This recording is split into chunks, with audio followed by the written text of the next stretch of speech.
All right, the big corporate story that we're tracking at this hour is what seems like a family dispute that has erupted and could impact Sona BLW. Their AGM has started, by the way. We're speaking with Vaibhav Gaggar, who I believe is Rani Kapoor's lawyer. Rani Kapoor, of course, is the mother of the late Sanjay Kapur. Mr. Gaggar, can you hear me? Mr. Gaggar, can you hear me, sir? I can hear you. Okay. Am I audible? Yes, yes, you are. So we've seen the letter that Rani Kapoor has written to the board asking for the postponement of the AGM. Who is this directed at? Who are the certain individuals who have to be confirmed by the board as directors that Rani Kapoor has an issue with? If she wanted to name the individuals, she would have named them in the letter.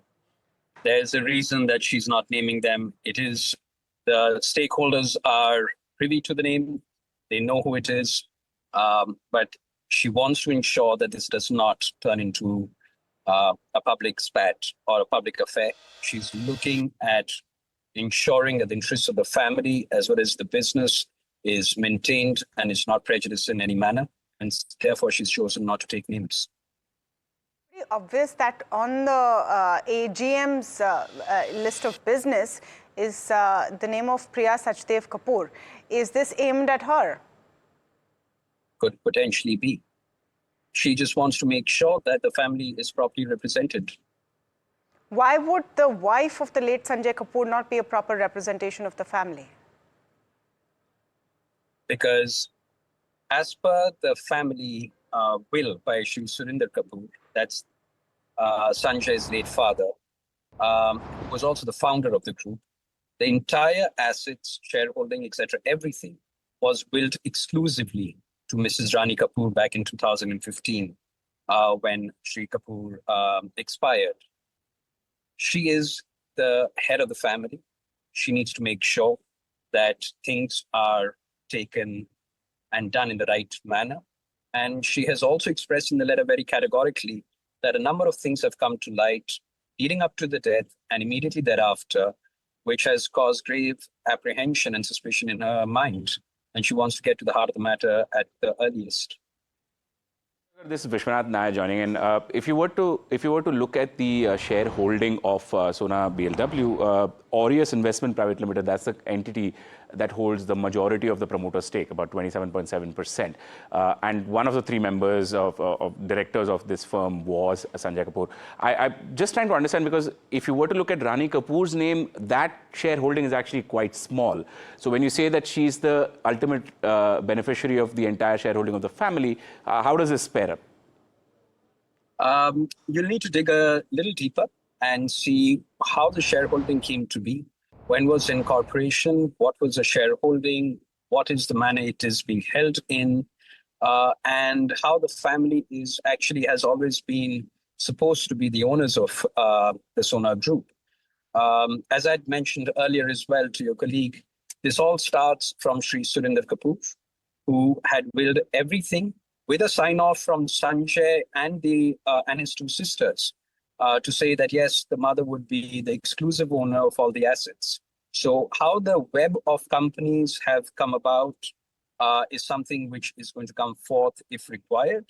But one thing that at least Mrs. Kapoor is very, very clear with is that's a family legacy, family shareholding, and she has been entrusted with the duty by her late husband to ensure that it remains that way. So now that the AGM's actually started and we can see the visuals on our screen at this point in time, the conversation has already started at the AGM. What legal avenues do you currently possess? I mean, because the corporate lawyers that we were speaking with earlier said that court of law is probably the only right forum to debate this, because sending out a letter to board of directors wouldn't really lead to much. So, I respect the views of my colleagues who advise that. And there are two ways to look at it. One is purely legalistically speaking, getting into court. And that's something which should have always been an option as well for Mrs. Kapoor. But again, as the head of the family, that's something that she wished to avoid as far as possible. And therefore, she sent this request, penning down some very, very startling facts, in fact, if you've read the letter, and bringing them to the notice of the board and the shareholders, and hoping that they take cognizance of it and see that this is a lady, an 80-year-old lady, a grieving mother, who's lost her only son at 55.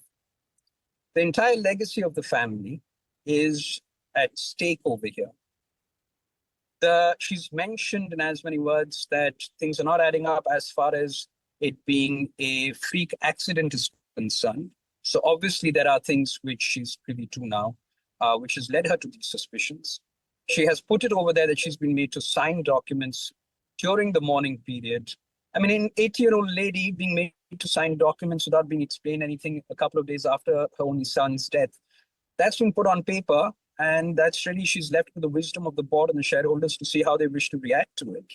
She's appealing to them to defer it just by 2 weeks. And if they choose not to, then it is their call. And that's for them to decide then. Clearly, they've chosen not to, Mr. Gaggar. This is Tamanna again here. They've chosen not to. So one question is what next? And the second is, yes, we have gone through the letter in detail. Some of these allegations are startling, borderline on criminality. What are the legal steps that Mrs. Rani Kapur will be taking? Well, I'm not about to tell what the steps would be, and if any, because I think, again, I reiterate, she has chosen not to name people. She has chosen not to divulge too much detail at this point. She has only put it out there to say, be cautious, please defer this, cooperate with me, provide me access to at least my own bank account, provide me access to details, provide me access to the documentation. She has written letters in the past as well. And then she's going to sit down. I mean, if the board and the shareholders decide to still proceed with it, it's their call, as I said earlier. And then she's got to sit down and decide how she wants to deal with it. The options available on how to deal with it. And, if you can just come back to the point of no access to her bank accounts, who has the power to do that? A lot of things are going to come out if this turns into a battle. All her bank accounts today, if she wishes to access them, she's not being able to. Let me leave it at that.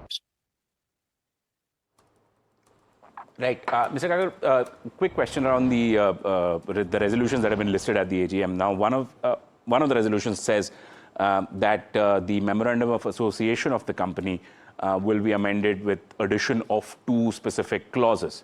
And these are about the nature of the company or what it makes and what it produces, right? Is that something that's a cause of concern to Ms. Kapur? I think the centrifugal point of concern for Mrs. Kapur is that there needs to be a status quo insofar as the representation of the Sona Group and the Kapur family's interests are concerned.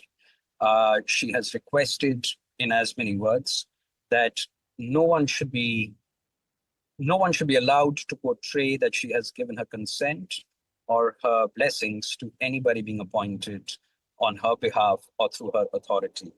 And if anything is produced saying that it has been under her signatures, she's given a very clear reason, which if push comes to shove, she would be able to back up in evidence as well. So what all points of agenda are out there? Mrs. Kapur is really concerned more with this aspect leading to what has led to the death of her family, of her son, and the consequences thereafter. Right. Mr. Gaggar, I mean, forcing somebody or coercing somebody to sign a legal document which forces them to give up their rights, that's a straight-up crime, right, at this point in time under the Indian legal system. It's obvious then that would be the obvious legal sort of direction to go into. Nothing is obvious. She wants to ensure that the family remains intact as far as possible. Since she started receiving this information, she's been trying to gather information despite all efforts being made to block the same. She's not approached court yet. So there's no writing on the wall as to what the next steps are going to be. She's hoping better sense prevails and they are able to find a way forward. But one thing I think she's very clear about is that she wants to get to the heart of the matter as to what happened that led to this death. To her, this is not just another freak accident as was made out to be initially. And I think that's the main focus. Would that not be, Mr. Gaggar, something in the purview of investigators? Who would investigate this on behalf of Mrs. Rani Kapur? Well, jurisprudentially, the offense is I mean, the death has occurred in the UK, but it'll have ramifications all over because, this was a gentleman who was really a global citizen, so as to say, to that extent, a very strong interest and roots in India, in the UK, in various other parts of the world as well. So if there is credence to her suspicion and the investigation goes a certain way, then where the conspiracy goes, we don't know. But it's still early days in that. Right now, we're dealing with a situation where the lady, senior citizen that she is saying this needs to be at least investigated and not, just blown out as being just another accident. Just a thought that comes to mind is Mrs. Rani Kapoor also acting in the interest of her grandchildren and to ensure that they have their rights in place? Absolutely. I mean, she is, as the head of the family, she is responsible. She was made responsible and entrusted with that duty from Sri Surinder Kapur, the late Sri Surinder Kapur, who was the founder and really the man who brought this entire Sona group about. So her concern is the family. Sanjay's kids, and there are Sanjay's sister's kids, everyone is there. And that's what the grandfather and she would have wanted, perhaps. With Mr. Sanjay Kapoor's late wife, Karisma Kapoor, on this? I'm sorry, I couldn't hear you. Is she in touch? Is Mrs. Rani Kapoor in touch with the late Sanjay Kapoor's former wife, Karisma Kapoor, on this matter? I don't know about the matter or not, or what the specifics are, but as a family, they are very much in touch. Okay. Thank you so much. Yes. Please. Yes, no, just finish your point, please. No, just say, I mean, and so far as what is discussed between them, that's really between them. I'm not at all privy to it. All right. Thank you so much, Mr. Vaibhav Gaggar, Rani Kapoor's lawyer, giving us a sense of what's happening there.